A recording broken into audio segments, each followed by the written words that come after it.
nós nos apresentamos diante da Tua face.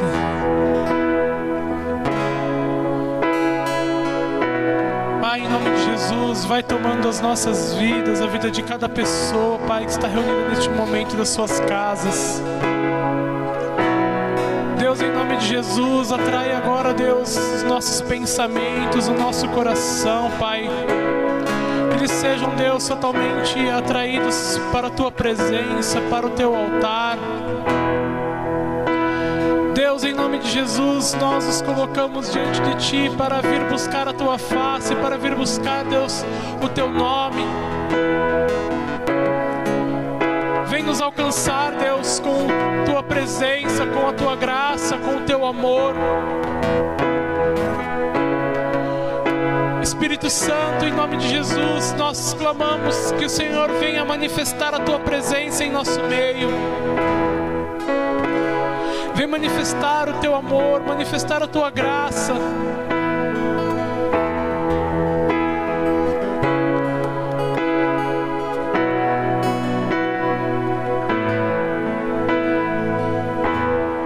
Queremos Te adorar, ó Deus.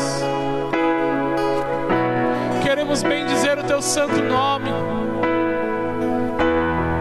Que, Senhor, erga dos nossos lábios o louvor que seja agradável ao Senhor. Faz-nos sensíveis à Tua voz para Te entregarmos um louvor que é agradável ao Senhor.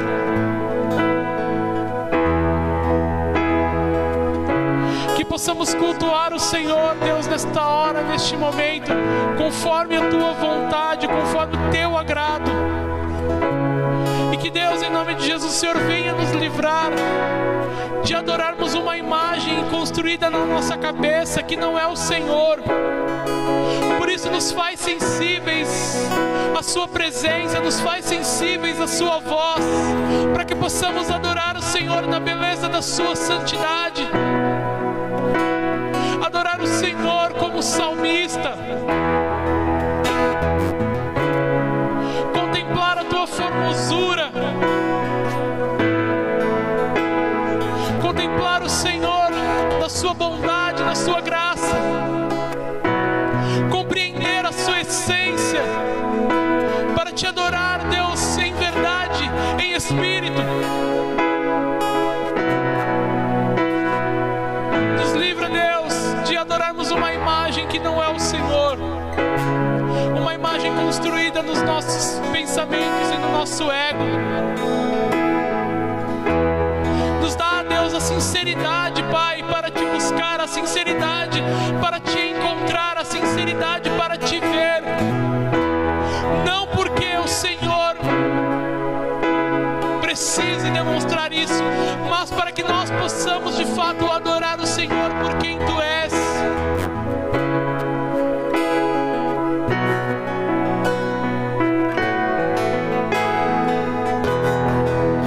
Em nome de Jesus, Deus, nós Te clamamos, Deus.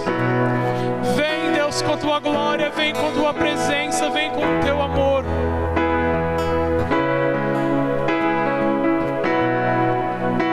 Em nome de Jesus, Deus, repreende, Pai, do nosso meio tudo aquilo, Pai, que nos impeça de Te adorar na beleza da Tua santidade. Tudo aquilo, Pai, que nos faça ter essa imagem deturpada da Tua verdade.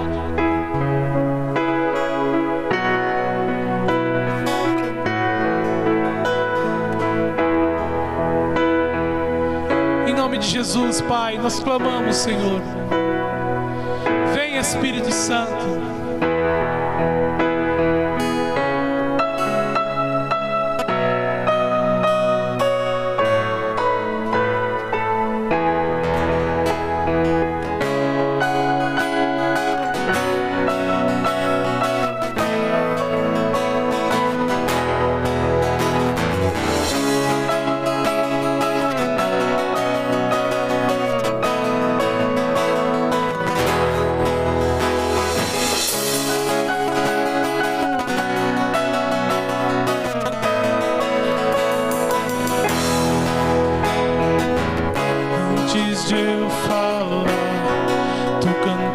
sobre mim. Tu sido tão bom pra mim. Antes de eu respirar, sopraste tua vida em mim. Tu tens sido tão bom pra mim. Oh, impressionante, infinito, ousado amor de Deus. Oh, que deixa as 99 só pra me encontrar. Não posso comprá-lo, nem merecê-lo, mesmo assim se entregou. Oh, impressionante, infinito, ousado amor de Deus.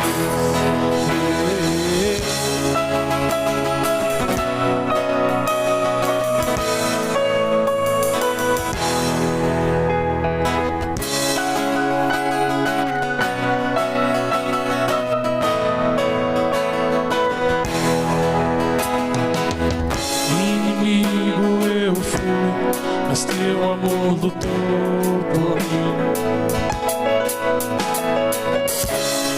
Tu tens sido tão bom pra mim. Não tinha valor, mas tudo pagou por mim. Tu tens sido tão bom pra mim. Oh, impressionante, infinito, ousado amor de Deus. Oh, que deixa as 99 só pra me encontrar. Não posso comprá-lo, nem merecê-lo, mesmo assim se entregou. Oh, impressionante, infinito, ousado amor de Deus. Oh, impressionante, infinito, ousado amor de Deus. Oh, que deixa as 99 só pra me encontrar. Não posso comprá-lo, nem merecê-lo, mesmo assim se entregou. Oh, impressionante, infinito, ousado amor de Deus.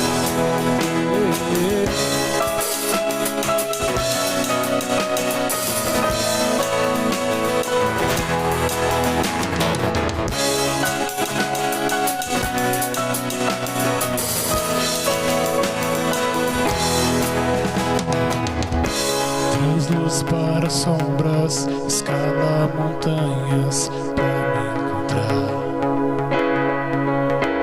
Derruba muralhas, destrói as mentiras pra me encontrar.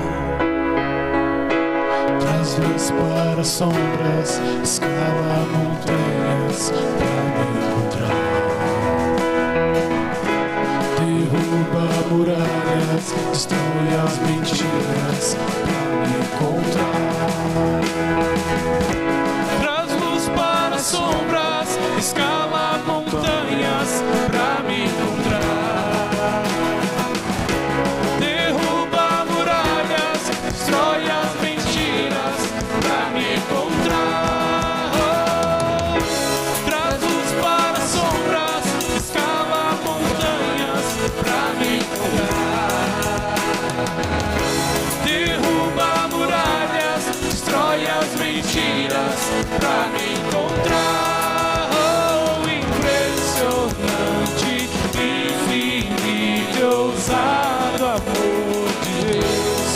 Oh, que deixa as 99 só pra me encontrar. Não posso comprá-lo, nem merecê-lo, mesmo assim se entregou. Oh, impressionante, infinito, amor de Deus.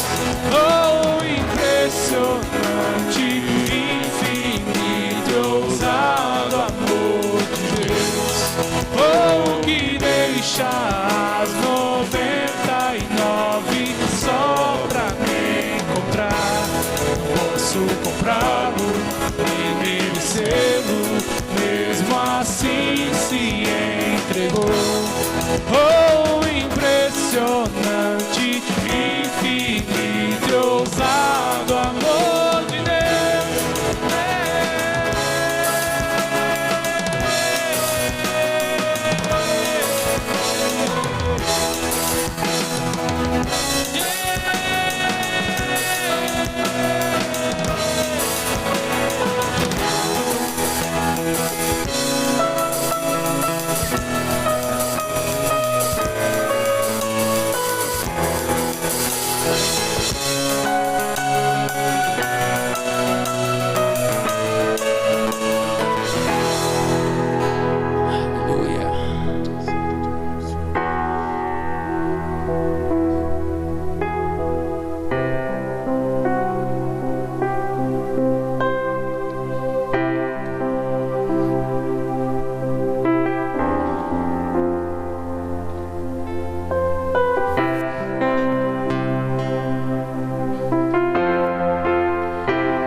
Confesso a ti, Senhor, que fraco eu sou, tão fraco eu sou, mas forte tu és. Eu venho a ti, Senhor, sem nada pra dar, só quero pedir, vem e ajuda-me, ó Deus.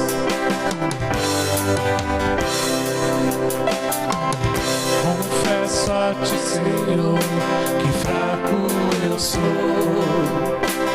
tão fraco eu sou, mas forte tu és.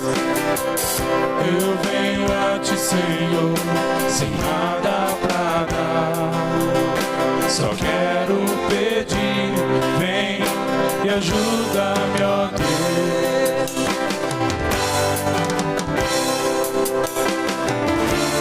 Coração quebrantado e humilde, não rejeita, Senhor.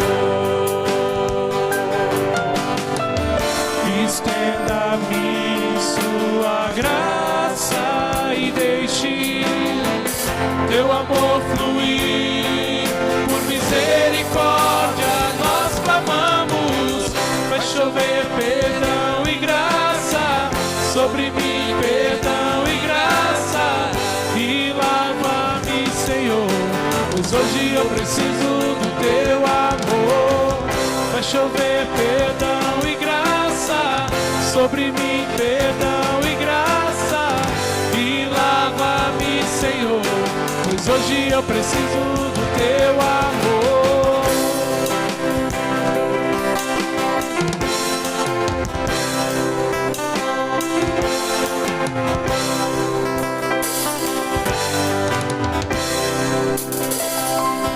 Confesso a ti, Senhor, que fraco eu sou,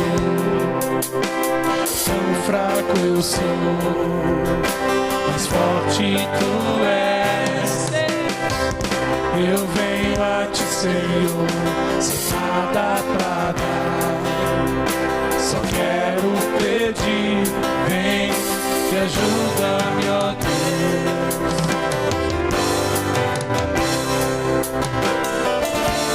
Coração quebrantado e humilde, não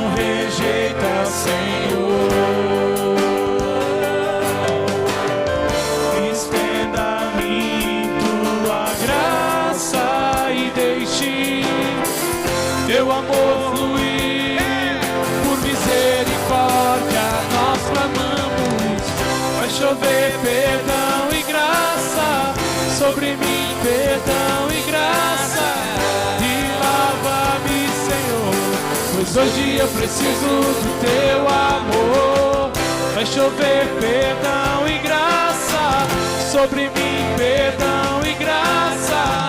E lava-me, Senhor, pois hoje eu preciso do teu amor.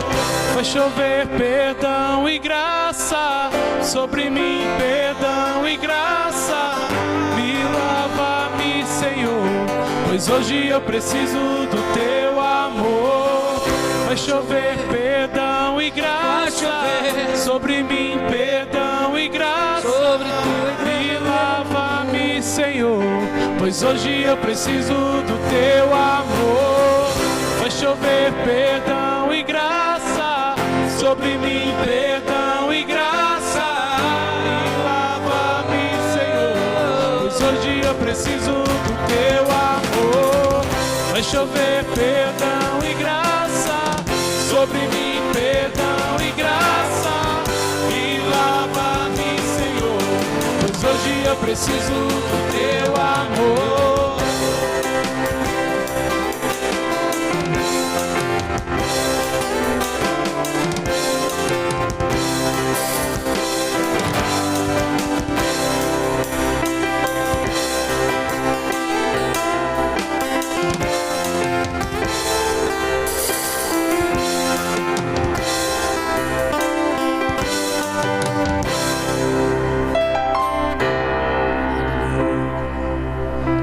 De graça e de perdão. O teu perdão e a tua graça, Senhor, excede a nossa compreensão, porque a tua palavra diz que o Senhor é extremamente benigno, tardio em irar-se. Obrigado, Senhor. A tua palavra também diz que toda boa dádiva, todo dom perfeito vem do alto, descendo do Pai das luzes. Tudo vem de ti. Senhor, não permita que fiquemos longe do Senhor, sem perceber tua bondade, tua paternidade, teu amor, teu abraço. Clamamos, Abba, Pai. Oh, te exaltamos, tu és o maior de todos, absoluto, imensurável, incomparável.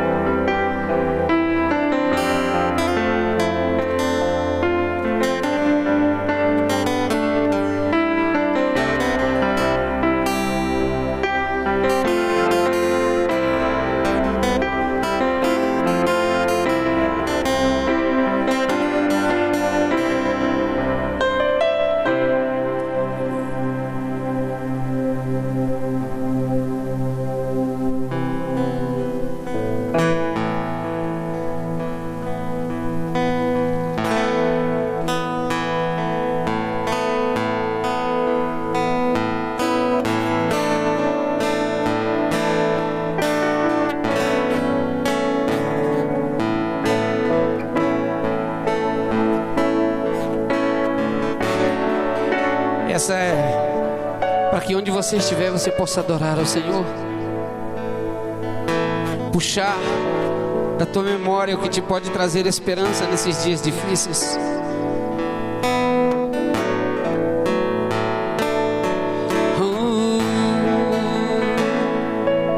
Por isso ela é fácil para invocar dentro do teu coração e da tua alma todos os melhores sentimentos de esperanças que podem existir. Sabe, os homens costumam dizer no seu ditado que a esperança é a última que morre.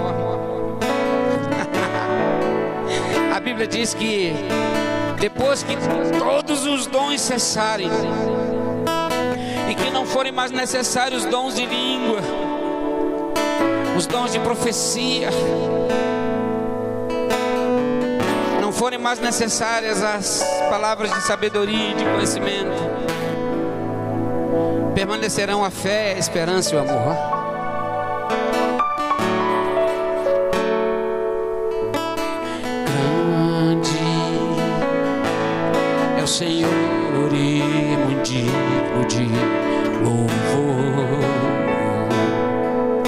na cidade do nosso Deus, seu santo monte.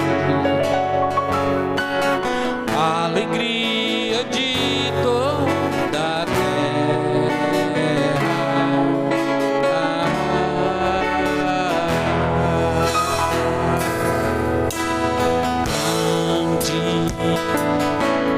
é o Senhor em quem nós temos a vitória, que nos ajuda com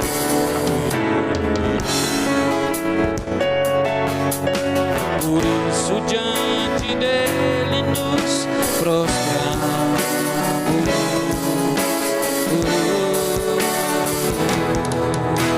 Queremos o teu nome engrandecer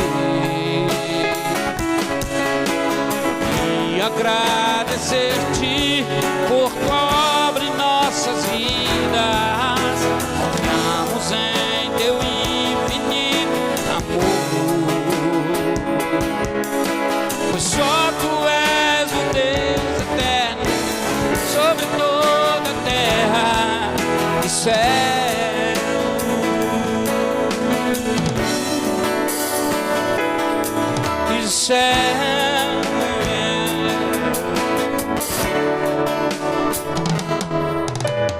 Grande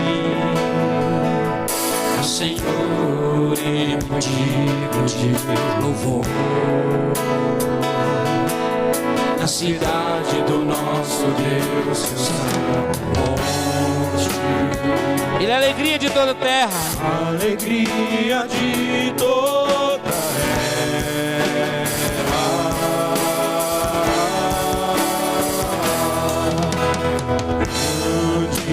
É o Senhor em que nós temos a vitória. É o Senhor em que nós temos a vitória. A vitória, a vitória.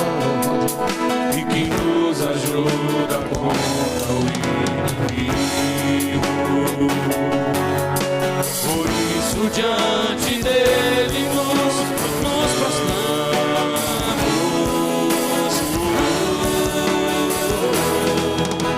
Queremos o teu nome engrandecer E agradecer-te por tua obra em nossas vidas. Em teu infinito amor, pois só tu és o Deus eterno sobre toda a terra e céu.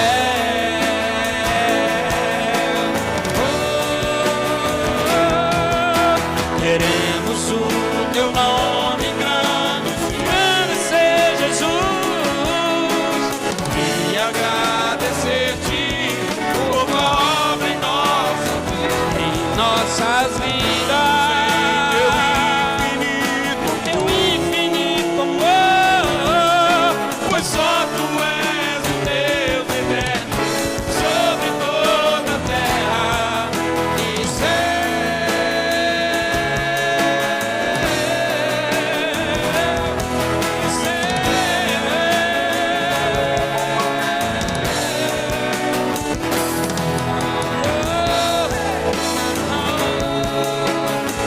Senhor, sobre toda a terra e céu.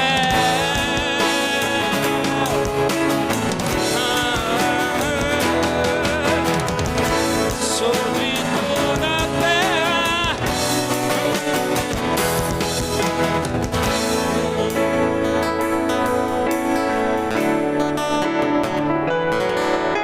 Queremos o teu nome engrandecer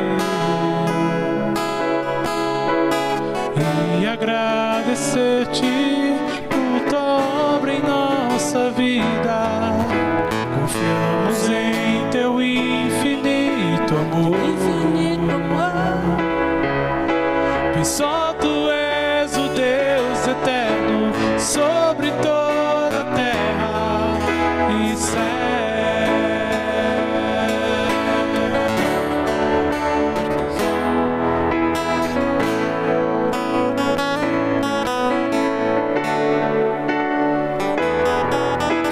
Só tu és o Deus eterno.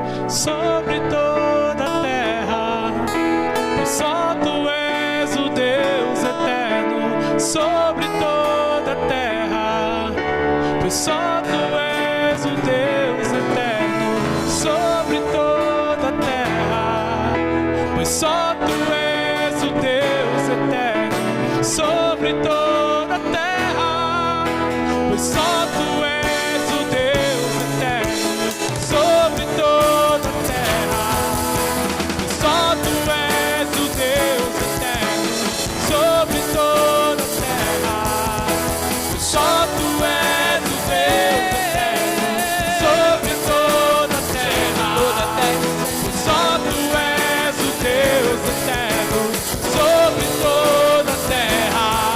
Declare a soberania de Deus. Declare que Ele é eterno. Declare que Ele é Deus sobre toda a sua vida, sobre toda a sua casa, sobre a sua família. Pois só tu és o Deus eterno sobre toda a terra.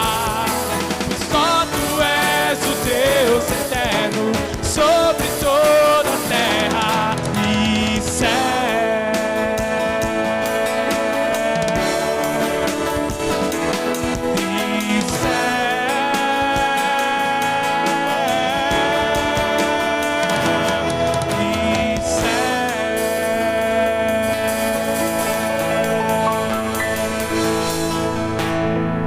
Glória a Deus. Aleluia.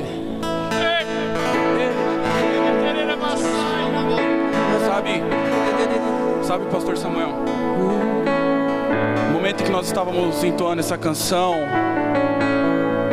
me veio no momento que a gente canta, queremos o teu nome engrandecer e agradecer pelo que o Senhor fez em nossas vidas. O Senhor me levou ao meu passado sombrio, passado de drogas, passado de loucura, e veio uma sensação de gratidão. Sabe, igreja, nós passamos pelo ano profético da gratidão. Foi um dos piores anos da nossa vida, né, pastor? Mas nós aprendemos a agradecer pelas piores coisas que já nos aconteceram. E hoje nós podemos ter a gratidão porque nós passamos e porque Deus nos livrou e nos tirou. Sabe, eu queria que você refletisse nesse momento, aí na sua casa, com sua família, sentado na mesa, no celular, na televisão, não sei. Mas eu queria que você pensasse qual seria o motivo de gratidão. Qual foi a obra que Deus fez na sua vida que você pode ter essa sensação de gratidão? Da onde Deus te tirou? A transformação que Deus fez na sua vida. Sabe, não sei se foi hoje ou ontem, a pastora Geisa compartilhou um print da página do Facebook, onde comentários colocaram nessa página a respeito da cantora que faleceu esses dias de Covid. É Fernanda, não é o nome dela, né? Fabiana. E ela colocou, sabe, Beto? Colocou, pastores, nós somos odiados. E eu tenho um entendimento, e inclusive eu comentei lá nessa página, de que isso é um reflexo do evangelho que tem sido pregado, o evangelho triunfalista, o evangelho que o homem é o centro e Cristo deixou de ser o centro. Isso é só um reflexo do que as pessoas estão lendo dos cristãos. E às vezes a gente esquece de quem nós éramos e Deus nos tirou de lá. Sabe, queridos, no momento em que Josué e o povo de Deus estava transpassando o Rio Jordão, no meio do rio Deus mandou ele tirar 12 pedras. Cada sacerdote tirar 12 pedras e ali eles fazeriam um altar. Esse altar era o memorial. O memorial de onde Deus tinha feito eles passarem. Qual é o seu memorial? Às vezes é o tempo de a gente voltar ao memorial e lembrar de onde Deus nos tirou. Lembrar do que Deus fez com a gente. Pessoas improváveis sendo usadas por Deus. Pessoas que a sociedade não dava nada outrora e hoje é tremendamente usada por Deus para abençoar outras vidas. sabe? Às vezes, a gente se sente tão sozinho. No momento da pandemia, eu estava trabalhando, muita gente em casa da nossa igreja, e eu recebi um vídeo chamado de uma irmã da nossa igreja, a nossa tesoureira. Ela se vestiu só para ligar para os irmãos. E ela falou: eu só queria falar com você, pastor. E aquilo me deixou muito alegre, muito feliz. Eu falei: nossa, eu sou lembrado. E sabe, essas pequenas coisas faz com que nós tenhamos motivos de gratidão.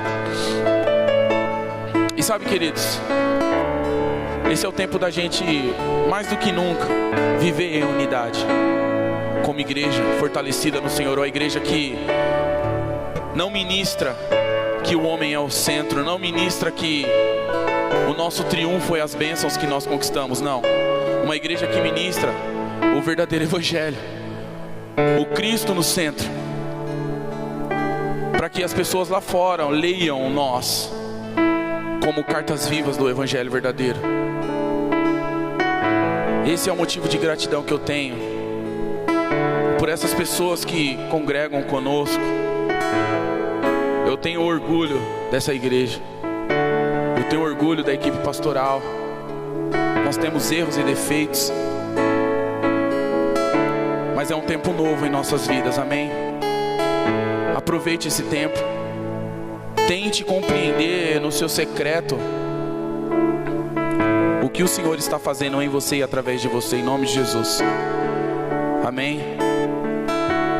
Vamos cantar mais uma vez essa parte de em nome de Jesus.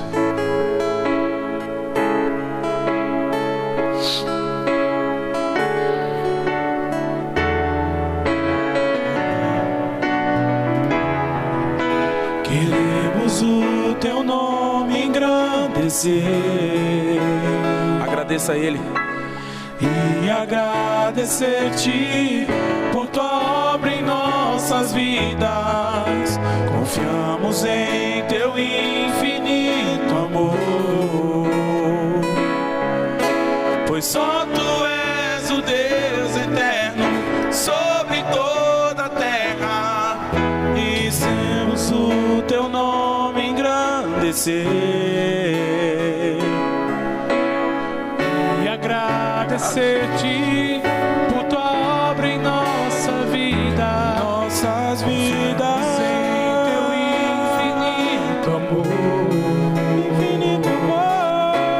Só tu és o Deus eterno sobre toda a terra e céus, e céus,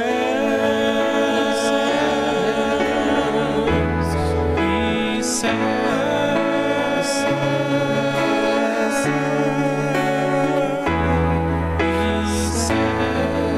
Obrigado, Jesus. Obrigado, Jesus. Obrigado pela tua misericórdia e pela tua graça derramada sobre nós. Aleluia. Obrigado, Jesus. Aleluia.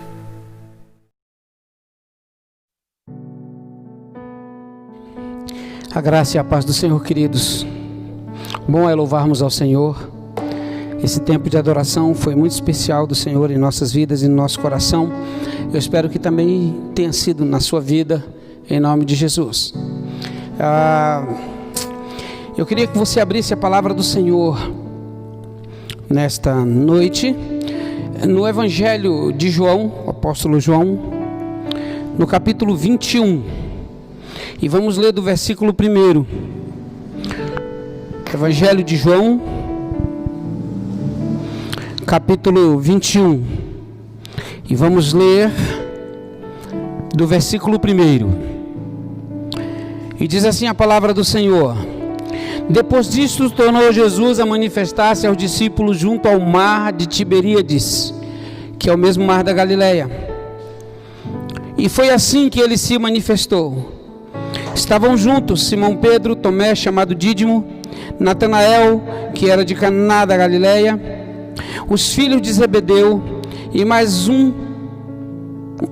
2 dos seus discípulos. Disse-lhe Simão Pedro: Vou pescar. disseram-lhe os outros: também nós vamos contigo. Saíram e entraram no barco, e naquela noite nada apanharam. Mas ao clarear da madrugada estava Jesus na praia. Todavia os discípulos não reconheceram que era ele. Perguntou-lhe Jesus: filhos, tendes aí alguma coisa de comer? Responderam-lhe: não. Então lhes disse: lançai a rede à direita do barco e achareis. E assim fizeram, e já não podiam puxar a rede, tão grande era a quantidade de peixes. Aquele discípulo a quem Jesus amava disse a Pedro: é o Senhor. Simão Pedro, ouvindo que era o Senhor, amarrou-se com sua veste, porque se havia despido, e lançou-se ao mar. Mas os outros discípulos vieram no barquinho puxando a rede com os peixes, porque não estavam distantes da terra senão uns 200 côvados. Ao saltarem, viram ali umas brasas e em cima peixes, e havia também pão. Disse-lhe Jesus: trazei alguns dos peixes que acabastes de apanhar. Simão Pedro entrou no barco e arrastou a rede para a terra, cheia de 153 grandes peixes. E não obstante serem tantos, a rede não se rompeu. Disse-lhe Jesus: vinde e comei. Nenhum dos discípulos ousava perguntar-lhe: quem és tu? Porque sabiam que era o Senhor. Veio Jesus, tomou o pão e lhes deu, e de igual modo o peixe. E já era esta a terceira vez que Jesus se manifestava aos seus discípulos, depois de ressuscitá-los dentre os mortos. Depois de terem comido, perguntou Jesus a Simão Pedro, filho de João: ama-me mais do que os outros? E ele respondeu: sim, Senhor, tu sabes que te amo. E ele respondeu: apacenta os meus cordeiros. Tornou a perguntar-lhe pela segunda vez: Simão, filho de João, tu me amas? E ele respondeu: sim, Senhor, tu sabes que eu te amo. Disse-lhe Jesus: pastorei as minhas ovelhas. Pela terceira vez Jesus lhe perguntou: Simão, filho de João, tu me amas? Pedro entristeceu-se por ele ter lhe dito pela terceira vez: tu me amas? E respondeu-lhe: Senhor, tu sabes todas as coisas, tu sabes que eu te amo. E Jesus lhe disse: apacenta as minhas ovelhas. Em verdade te digo, quando eras moço, tu te cingias a ti mesmo e andavas por onde querias. Quando, porém, fores velho, estenderás as mãos e outro te cingirá e te levará para onde não queres. Disse isto para significar com que gênero de morte Pedro havia de glorificar a Deus. Depois de assim falar, acrescentou-lhe: segue-me. Então Pedro, voltando-se, viu que também o ia seguindo o discípulo a quem ele amava, o qual nascera reclinara sobre o peito de Jesus. E perguntaram: Senhor, quem é o traidor? Vendo, pois, Pedro, perguntou a Jesus: e quanto a este? Respondeu-lhe Jesus: se eu quero que ele permaneça até que eu venha, que te importa? Quanto a ti, segue-me.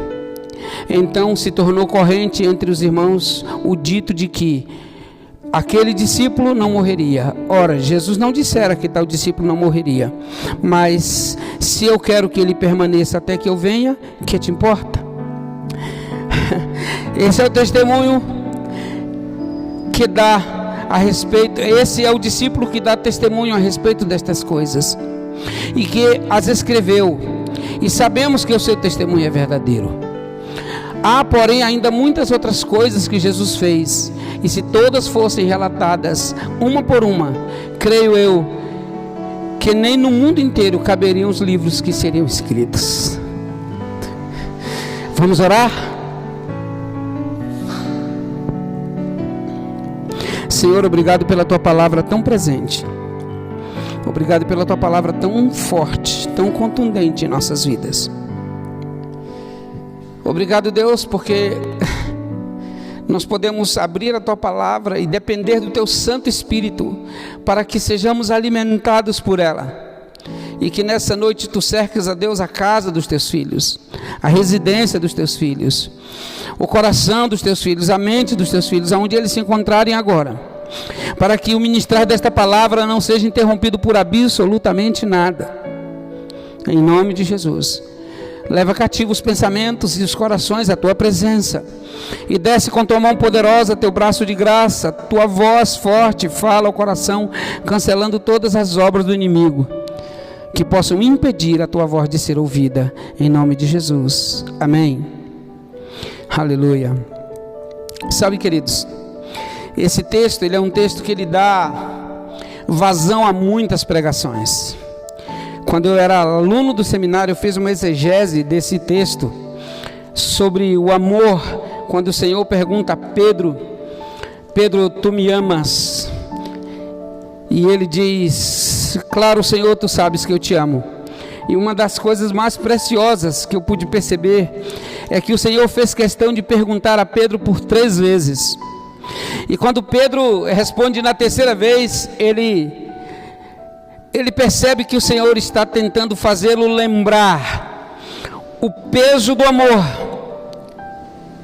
o valor do amor e o que custa o amor. E essa para mim foi a maior lição desse texto.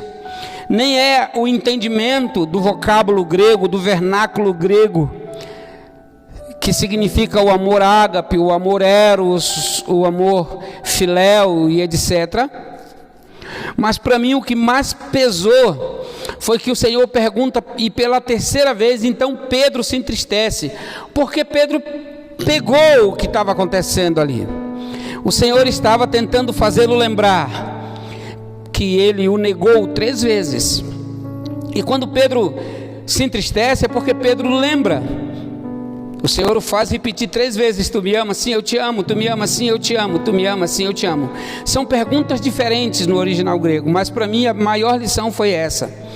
Pedro lembrou-se e pensou melhor, se entristeceu, compreendeu que amar tem a sua dor, que amar tem o seu preço, que amar tem o seu sacrifício, assim como o amar de Deus desencadeou no sacrifício do seu Filho, e o amar de Cristo se desencadeou na sua própria morte, na sua própria entrega. O nosso amar a Deus também tem o seu preço. E Pedro lembrou, porque antigamente ele afoitadamente sacava a sua espada, cortava a orelha dos inimigos e dizia: Senhor, eu te amo e não vou deixar nada te acontecer. E o Senhor disse: olha, Pedro, antes que o galo cante, tu me negarás 3 vezes. E ele negou. E quando o galo cantou, ele lembrou-se, e ele chorou amargamente, diz a palavra de Deus. Sabe, queridos, essa lembrança de Pedro e a sua tristeza no capítulo 21 de João, nada mais é do que ele dizer: Senhor, eu te amo. Aí ele lembra que antes ele dizia que amava, mas ele negou na hora do aperto. Então ele estava entendendo que quem ama tem que compreender o sacrifício, que quem ama tem que estar disposto a se entregar, que quem ama tem que estar disposto a renegar os seus próprios sonhos e desejos. É esse o símbolo, é esse o significado do amor que o Senhor está ensinando a Pedro. Mas nem é sobre isso, é porque eu não podia deixar passar esse texto sem me lembrar disso. Mas eu tenho pensado muito esses dias sobre a importância da presença de Jesus na nossa vida, o valor da presença de Jesus na nossa vida, a diferença que faz a presença de Jesus em nossa vida. Que diferença faz? Eu lembro que tem uma música do grupo Logos, que recentemente perdeu a sua principal vocalista de mais de 30, 40 anos, né, de ministério, a Nilma.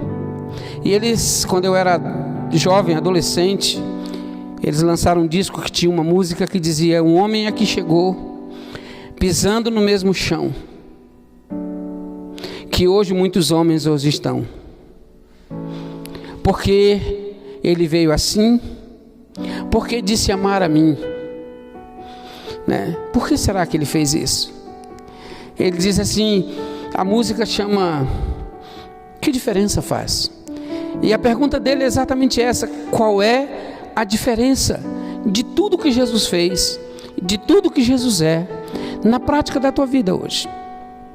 É sobre isso que eu queria pensar contigo. Jesus havia morrido, e eu costumo dizer que Jesus havia morrido, e Jesus morreu na sexta-feira da Páscoa, e não na sexta-feira da Paixão, porque Jesus não tinha paixão por nós, ele tinha amor. Paixão passa, amor é eterno. Então ele morreu na sexta-feira da Páscoa, ou seja, o cordeiro morre no dia da Páscoa, no dia da morte dos primogênitos no Egito. Então Jesus morre na sexta-feira da Páscoa. Jesus está sepultado da sexta-feira à tarde até o domingo de manhã. E aí nós entendemos que esse período é o período do sábado da paixão. Paixão de quem? Dos discípulos. Os discípulos ainda eram apaixonados por Jesus. Os discípulos ainda não amavam a Jesus plenamente. Por isso eu digo que era o sábado da paixão dos discípulos. E neste sábado, quando eles saem ali, Jesus às 3 horas da tarde é morto, levam o seu corpo para ser embalsamado e preparado para o sepultamento, e levam Jesus para ser sepultado. Então Jesus está naquele momento sepultado, e aí esses discípulos, até que Jesus se manifeste, eles choram de paixão, de tristeza, de desilusão, como se tudo tivesse terminado. E eles esquecem das promessas que Jesus havia feito.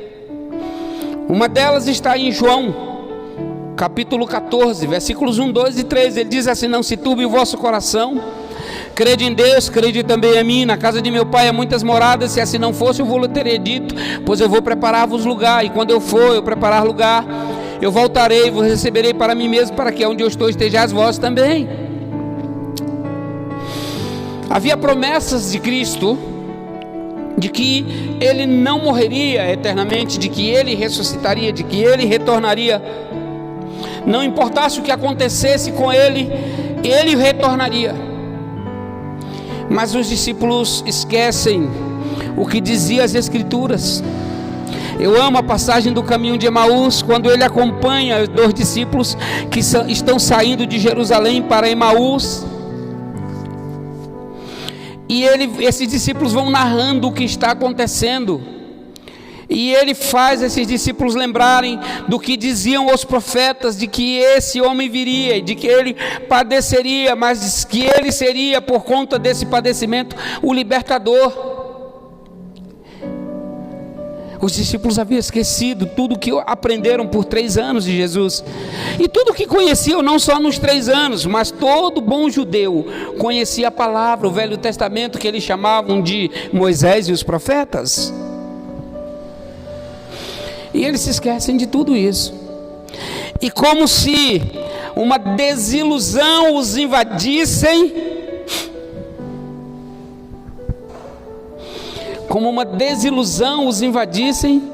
eles procuram algo para fazer. Jesus disse: vinde após mim, e eu vos farei pescadores de homens. Eles esqueceram disso. Jesus os estava preparando e dizendo repetidamente qual era o propósito de Jesus na vida deles. Eu vou, na conversa particular que João narra, do capítulo 13 ao capítulo 17 do Evangelho de João, Jesus diz: eu vou, mas eu não vou deixar órfão vocês, para que vocês cumpram a minha missão. Eu vou enviar um outro Consolador, ele estará convosco e em vós, convosco e em vós, ele estará convosco e em vós. Para que era esse Consolador? Para que eles cumprissem a missão. Até ali eles não haviam entendido. Então, na ausência de Jesus, Pedro diz, eu imagino a cena, Pedro caminhando na praia, vê os barcos que eram deles antigamente, olha os barcos ali, as redes ali, estão todas do mesmo jeito, e ele disse assim: eu vou pescar. Os outros disseram: nós também vamos contigo. Não há o que fazer, não há o que pensar, vamos pescar. Talvez o pescar clareie as ideias, talvez o pescar nos faça aplacar a dor que nós sentimos pela perca do nosso mestre, do nosso grande rabi.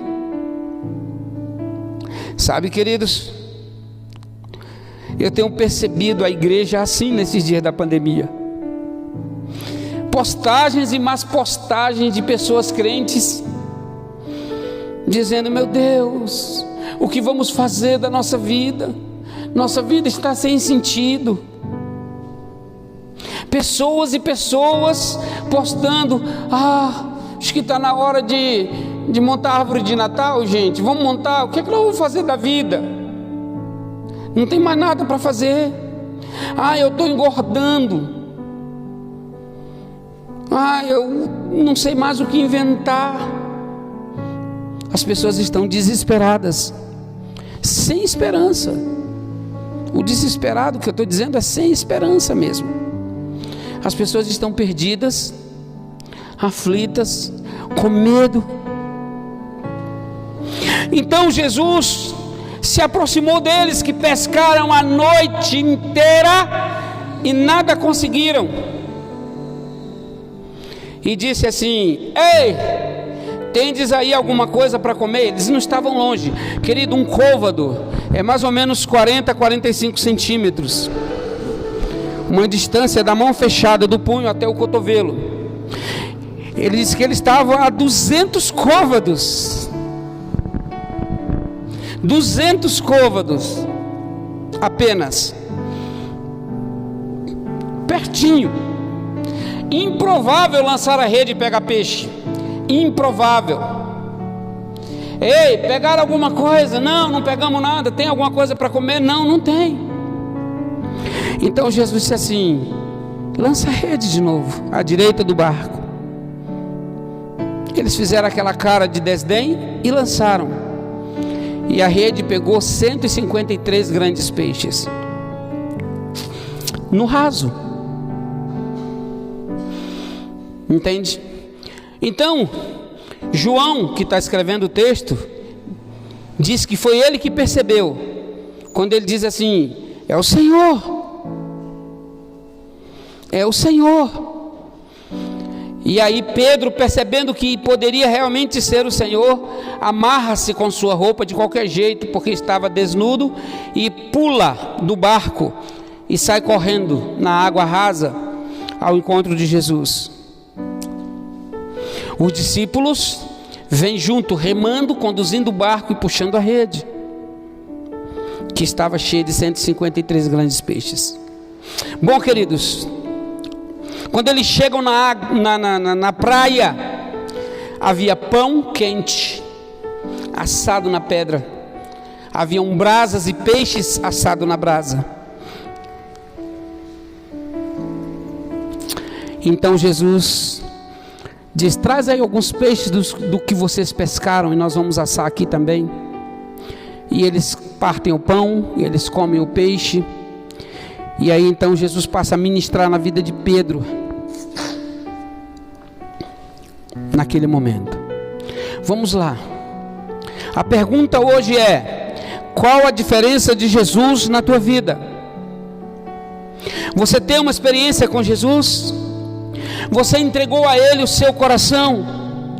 Querido, quando você entregou a Ele o seu coração, minha querida, quando você entregou a Ele o seu coração, a ideia de Jesus é que a partir dali você passasse a viver em função dessa entrega.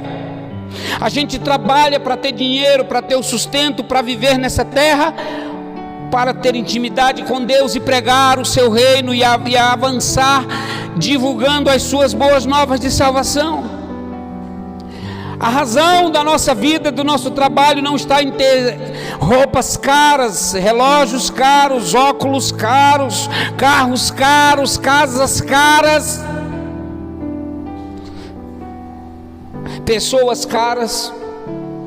Não está nisso. A razão de nós conhecermos a Jesus como Salvador e de nós vivermos nessa terra e de nós trabalharmos está em vivermos em função do Evangelho, do conhecimento de Cristo, buscando as revelações que Ele tem para nós, que nem olhos viram, nem ouvidos ouviram e nem jamais penetrou em coração humano.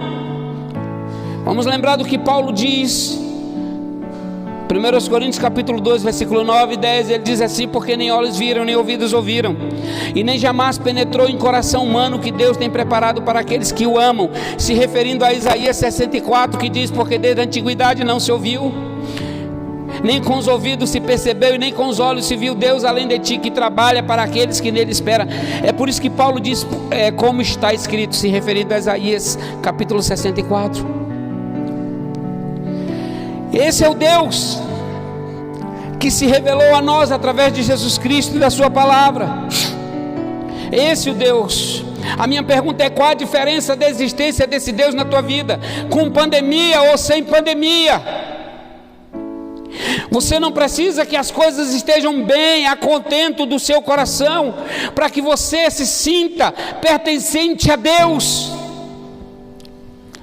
Qual a diferença de Jesus na tua vida? Qual é a diferença de Jesus na tua vida? Essa é a grande questão hoje. Sabe, algumas pessoas estão perdidas porque não vão à igreja. Algumas pessoas estão desesperadas porque querem abrir a igreja. Como eu disse domingo passado, tudo bem, vamos abrir a igreja, mas e se não abrir mais a igreja? Eu preciso da igreja para viver? A igreja, ela é os chamados para fora. Eclésia, a essência da eclésia é a comunhão, é o grupo, é o estar junto. 2 dos 5 propósitos estão ligados a estarmos juntos como igreja. Sabe, mas esse estar junto tem agradado a Deus? Foi o que eu preguei domingo passado. E aí, nós não estamos preocupados em que Deus quer ter um tempo conosco, e nós não temos tempo a não ser na igreja. E aí eu fico pensando, algumas pessoas estão perdidas porque não tem culto, estão sem relacionamento com Deus porque não tem culto, estão sem saber o que fazer porque não tem culto. Alguns estão se desviando porque não tem culto. Alguns estão deixando de crer porque não tem culto. Alguns estão distorcendo a palavra porque não tem igreja, templo, culto. O culto é você que faz, é tua vida, você é a igreja. A igreja é você, você é a habitação de Deus. Qual a diferença faz de você ser templo do Espírito Santo? Presta atenção. Deus subsiste em 3 pessoas plenamente. Jesus era plenamente Deus, é plenamente Deus. O Pai é Deus na sua plenitude, e o Espírito Santo é a plenitude de Deus.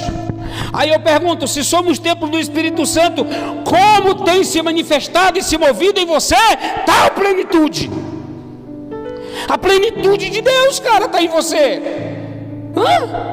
Aí os casais estão brigando, se arrebentando, se endividando, chorando, se separando, se agredindo, se matando. As pessoas estão com depressão, sem destino.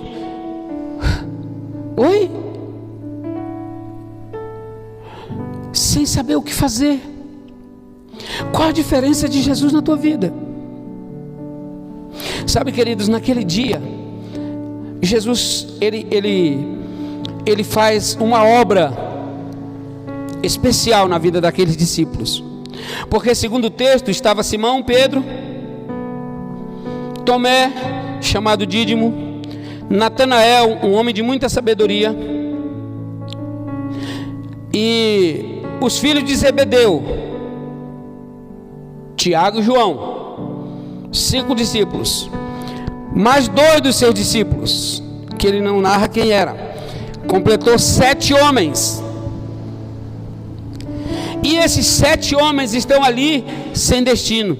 Esse aqui é o filme 7 Homens e um Destino, né? Já viu 7 Homens e um Destino? Esse é o 7 homens sem destino, sem saber o que fazer, perdidos, porque eles não viam Jesus mais como eles estavam vendo por 3 anos Jesus diante deles. E eu percebo que essa síndrome do abandono, eu chamo isso de síndrome do abandono, ela tem afetado a igreja nesses dias. Eu vejo o desespero de alguns pastores: vamos comprar termômetro, vamos passar álcool em gel e vamos voltar logo para o templo, e vamos abrir o templo e vamos colocar separadas as coisas e vamos voltar para o templo. É um desespero para voltar para o templo, para infringir as leis. Por quê? Porque nós estamos nos levantando contra o governo que quer fechar os templos. Eu não sei não, tá? Eu acho que é muito mais desespero de não saber viver como crente se não for dentro da igreja. Para mim, se não é assim com você, não se ofenda comigo. Se é com você, tome vergonha na cara e comece a viver de Deus e em Deus, para Deus e com Deus dentro da sua casa. Meu Deus, quando o Senhor Deus estiver feliz e satisfeito com a nossa vida íntima com Ele dentro do nosso quarto, Ele moverá os céus e moverá o coração dos homens e abrirá as igrejas. Está na mão dele abrir as igrejas. Mas acontece que as pessoas estão mais desesperadas para voltar para o templo, como se Jesus na vida de vocês, na nossa vida, na vida do povo, não fizesse nenhuma diferença. Então a minha pergunta é: qual a diferença que Jesus faz na sua vida? Porque não importa qual sejam as circunstâncias ao redor, você precisa estar feliz com a presença dele. Eu costumo dizer: Deus mediu o céu a palmo, pôs na concha da sua mão as águas do mar. As nações são para Deus como uma gota que cai de um balde. Entretanto, toda essa grandeza de Deus não faz nenhuma diferença dentro de nós. A gente sai com 10 minutos dirigindo no trânsito e já está xingando todo mundo, mandando todo mundo àquele lugar. Que diferença faz Jesus na tua vida? Aí a esposa faz um negócio aqui, né? Não é como eu queria, não era como eu queria, já zangou-se, já perdeu a paz, já está entristecido. Que diferença faz Jesus na tua vida? Eu estou sentindo muita falta da igreja e dos irmãos, eu estou entrando em depressão. Oi? Jesus não é tudo em você? Então nunca mais você canta dizendo que Ele é o teu tudo, porque você é hipócrita e está mentindo, né? Seja o centro, seja tudo em meu coração, Senhor. Quem dera, se Jesus é o centro, a razão, o eixo. Por que as pessoas estão sem rumo e não conseguem viver sem a igreja? Então, vamos dizer, o templo era a referência, o templo era a bênção, o templo era para, gente, pelo amor de Deus, Jesus precisa ser tudo em nós. Jesus precisa ser tudo em nós. E como Ele faz? Para restaurar o tudo que Ele é em nós. Primeiro, Jesus cura a frustração profissional, física. Jesus cura a frustração psicológica dos seus discípulos. Eles eram pescadores. Entretanto, contudo, porém, haviam pescado a noite inteira e nada pescaram. Então Jesus diz assim: lançai a rede à direita do barco. E eles lançam. Aonde está a lição de tudo isso?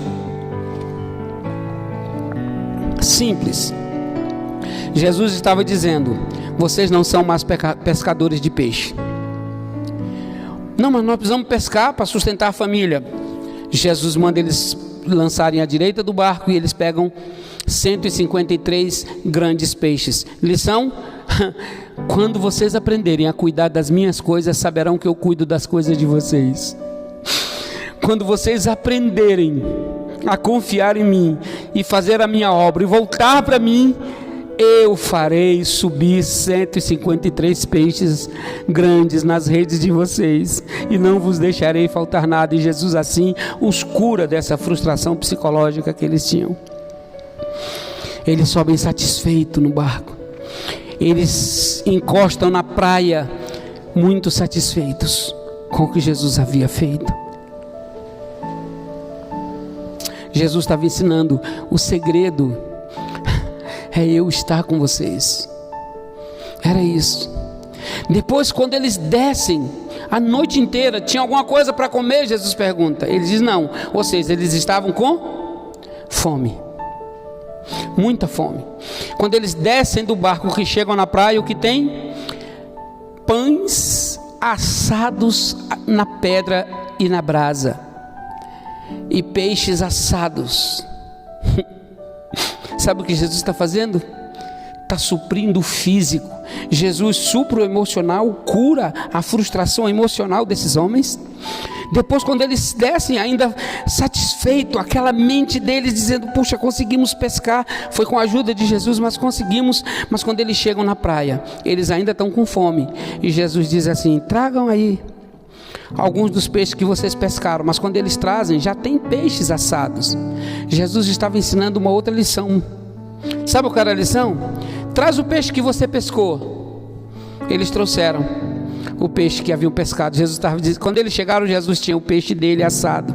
Jesus está dizendo: ó, de verdade, eu não preciso de você para sustentar você. Eu não preciso de nada do que você faça. Você chegou na praia, tem peixe e tem pão assado já. Mas eu estou deixando você participar do projeto de vida. Então traz o teu peixe que você pescou. Agora, por isso que Salomão, Davi, quando ele ora lá no primeiro livro das Crônicas, se eu não me engano, no capítulo 21, ele diz: tua, Senhor, é a grandeza e o poder. Quando ele está orando, agradecendo as ofertas para a construção do templo que Salomão construiria, Davi diz: Senhor, tua é a grandeza e o poder, a honra, a vitória e a majestade, porque teu é tudo quanto há nos céus e na terra. Teu, Senhor, é o reino, e tu te exaltaste por chefe sobre todos. Riquezas e glória vêm de ti.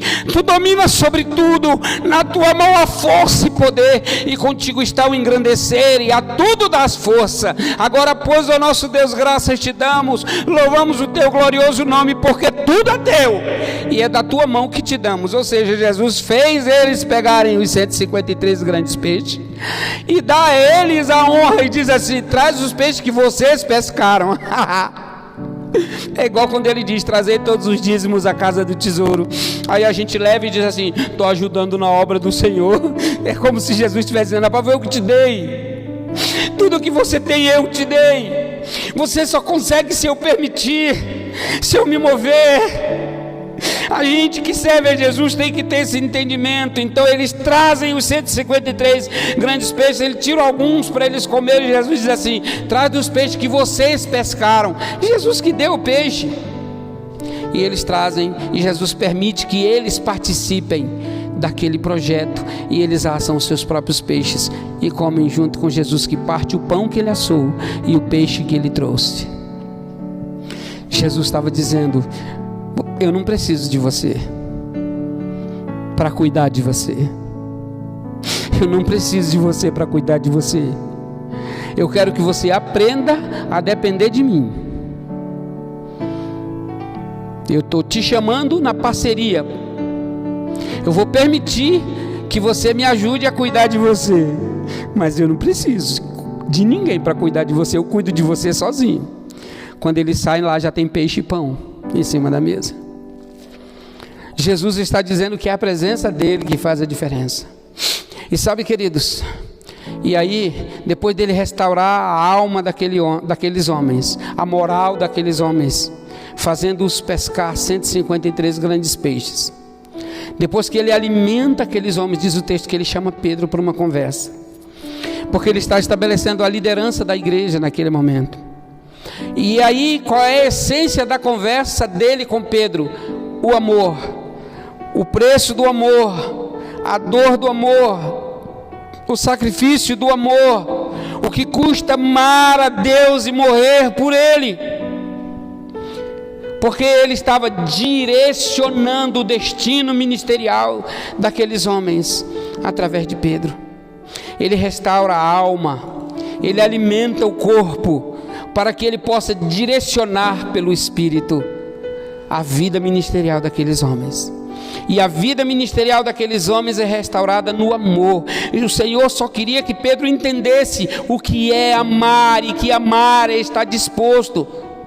Se Pedro tivesse entendido o amor, não tinha negado Jesus, mesmo que tivesse sido espancado e morto com ele. Mas naquele dia na cruz, Pedro não tinha entendido o amor. Agora Pedro entendeu.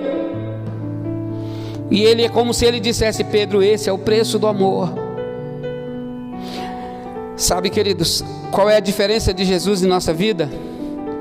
A diferença de Jesus é que ele sabe das nossas frustrações da alma.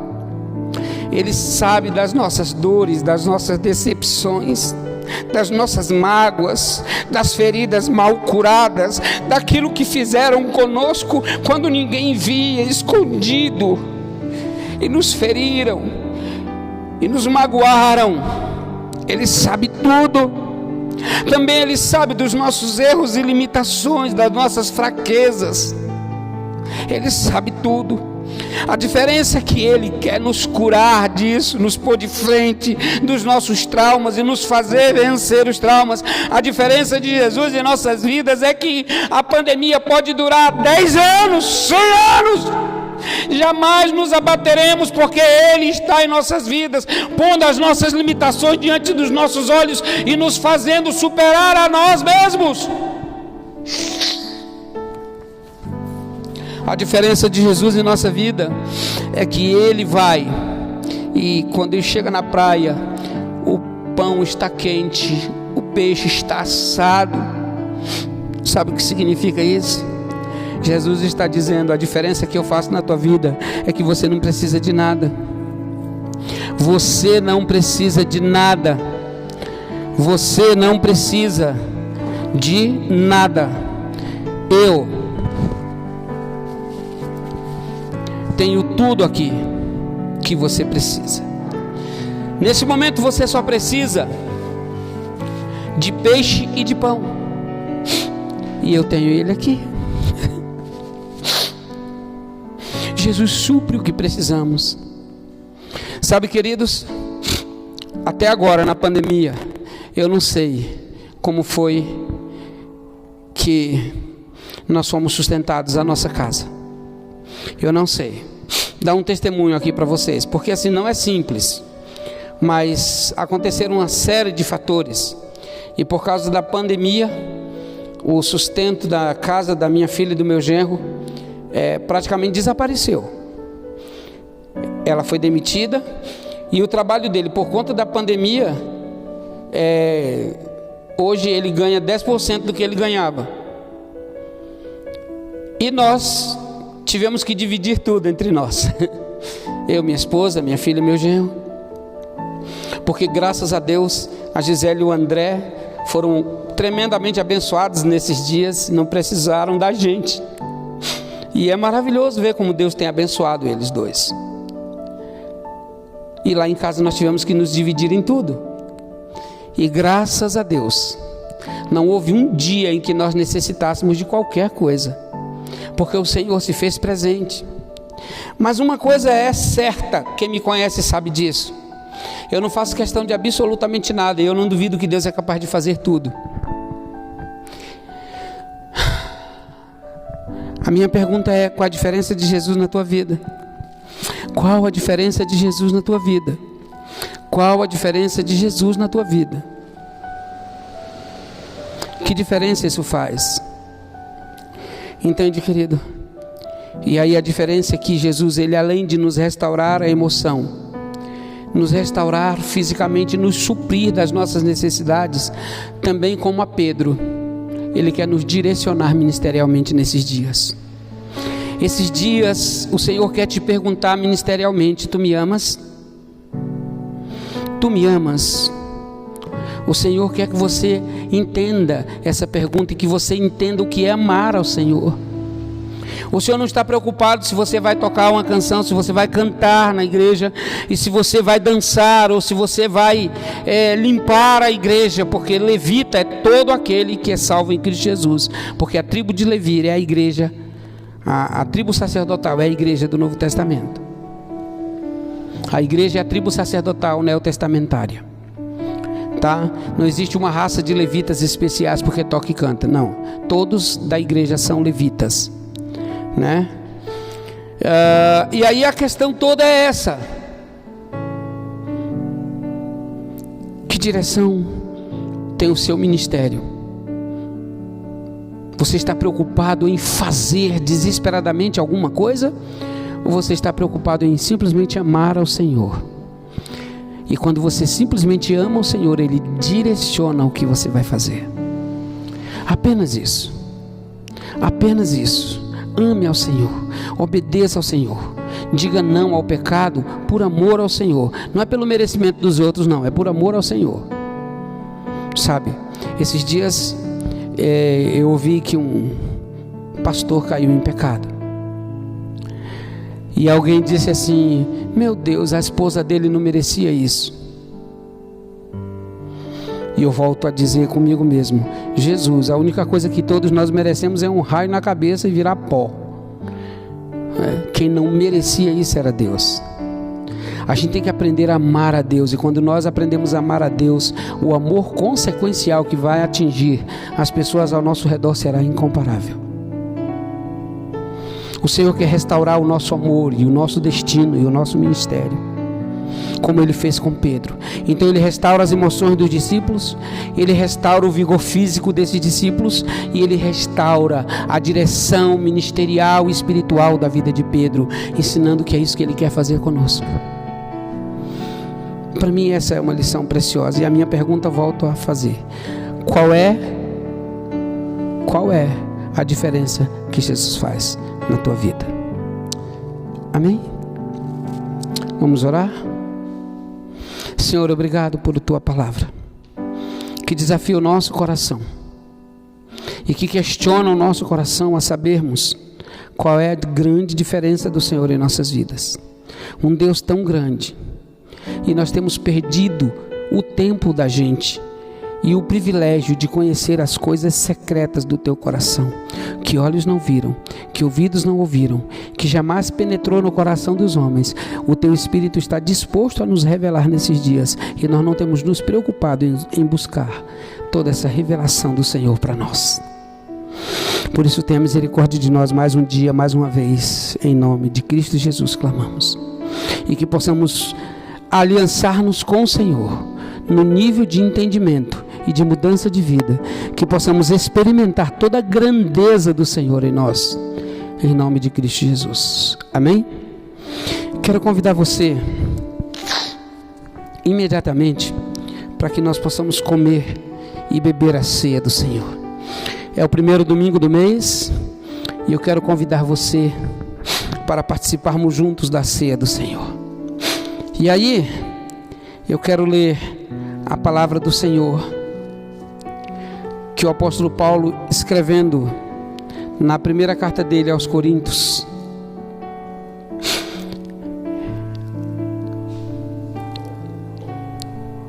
no capítulo 11,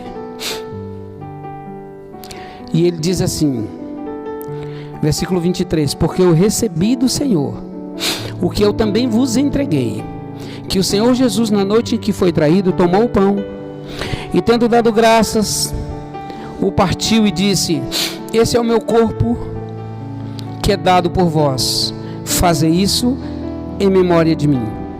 Depois de comer do pão, ele tomou o cálice e disse: olha, esse cálice é o cálice da nova aliança do meu sangue, fazei isso todas as vezes em memória de mim. Eu costumo dizer o seguinte: todas as vezes. Ele estabelece que a ceia não era algo especificamente para aquele momento, era um cerimonial para lembrar aonde está construída a nossa salvação. A ceia nos lembra onde está construída a nossa salvação: na morte de Cristo, no corpo partido por nós, no sangue derramado por nós. Por isso ele diz assim: por isso aquele que comer do pão e do cálice do Senhor indignamente será réu do corpo e do sangue do Senhor. Por isso examine-se, pois, o homem a si mesmo, e coma do pão e beba do cálice. Porque quem come e bebe sem discernir o corpo, come e bebe juízo para si. O grande segredo aqui é o seguinte: porque todas as vezes, era para repetir, que comer do pão e beber do cálice, anunciar a morte do Senhor até que ele venha. Por isso aquele que comer do pão e beber do cálice indignamente será réu do corpo e do sangue, culpado. O que é o indignamente? Queridos, uma coisa que ele explica, ele diz assim: porque quem come e bebe sem discernir o corpo. O grande segredo era discernir o corpo. O que é discernir o corpo? Compreender, entender, dissecar o corpo de Cristo, ter a compreensão do que é o corpo de Cristo. O que é o corpo de Cristo? Vamos discernir isso. O corpo de Cristo é a igreja. O que faz você participar da igreja? A Bíblia diz: com tua boca confessares a Jesus como Senhor, no teu coração tu credes que Deus o ressuscitou dos mortos, serás salvo. Então a confissão de que Jesus é o teu Senhor e a fé de que Ele morreu e ressuscitou para ser teu Salvador te coloca no corpo de Cristo. Não é um batismo, não é um casamento, não é ser criança ou ser adulto, é ter consciência. Por que as crianças comem do pão na nossa igreja? Por quê? Come do pão e bebe do cálice. Por quê? Porque a família vai se reunir agora, onde vocês estão reunidos, e as crianças vão comer. Por quê? Porque o Senhor disse: deixai vir a mim os pequeninos, porque é deles o reino dos céus. Nós tomamos posse pela salvação em Cristo Jesus, mas eles são donos. É deles, é um direito deles, por sua inocência e por se morrerem na sua infância, vão para o céu. Então é deles o reino dos céus. Seria injusto eles não participarem do pão. Ah, mas eles não compreendem. Não tem problema, eles não compreendem a salvação, o Senhor vai salvá-los. É por isso que na nossa igreja as crianças comem do pão e bebem do cálice, porque essa é a minha compreensão como pastor, como presidente do ministério, como apóstolo do Senhor Jesus. Eu tenho essa compreensão e esse entendimento, tá? Em nenhum momento a Bíblia disse que era para só adultos comerem do pão. Tem que discernir o corpo. Quem pertence ao corpo de Cristo? A Bíblia diz que a promessa era para nós e para os nossos filhos. Leia Atos. Então, por isso eles participam, comem do pão e bebem do cálice. Aleluia. Você precisa discernir que você pertence ao corpo e discernir que você precisa trabalhar no corpo. Quando você compreende isso, você pode comer do pão e beber do cálice. Agora, é necessário que examine-se, pois, o homem a si mesmo. Examinou-se, achou pecado? Beleza. Arrependa-se verdadeiramente, mude de atitude, coma do pão, beba do cálice. Amém? Vamos orar então agora. Senhor, nós nos humilhamos diante de Ti para reconhecer os nossos pecados que nós cometemos com as nossas atitudes, com os nossos pensamentos, com as nossas palavras. Alguns dos nossos pecados, Pai, nos assustam até a nós mesmos. E eu tenho certeza, Pai, que eles vituperam o Teu coração, te entristecem por demais. Então, Paizinho, vem, nos limpa, nos perdoa, nos renova na Tua presença. Queremos admitir que somos falhos e pecadores, que precisamos do Senhor na nossa vida, principalmente nos abraçando e nos perdoando, nos tornando dignos de comer nesta noite o pão e o cálice. Oramos em nome de Jesus, amém. Então ele tomou o pão e, tendo dado graças, o partiu e disse: tomai e comei, esse é meu corpo partido por vós, fazei isso todas as vezes em memória de mim. Você vai pegar o pão e você vai comer. Comamos juntos.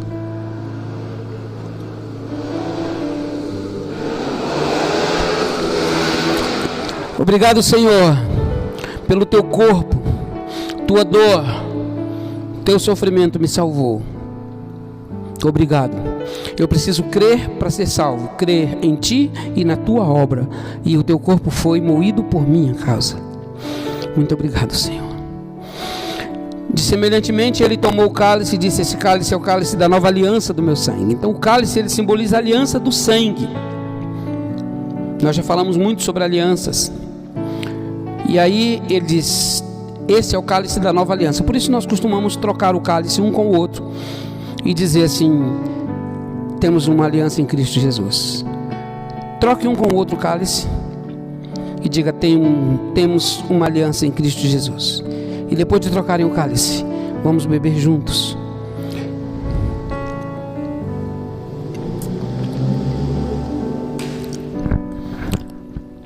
Obrigado, Senhor, pelo teu sangue derramado na cruz, que nos lava e que nos dá poder e autoridade contra as forças do mal.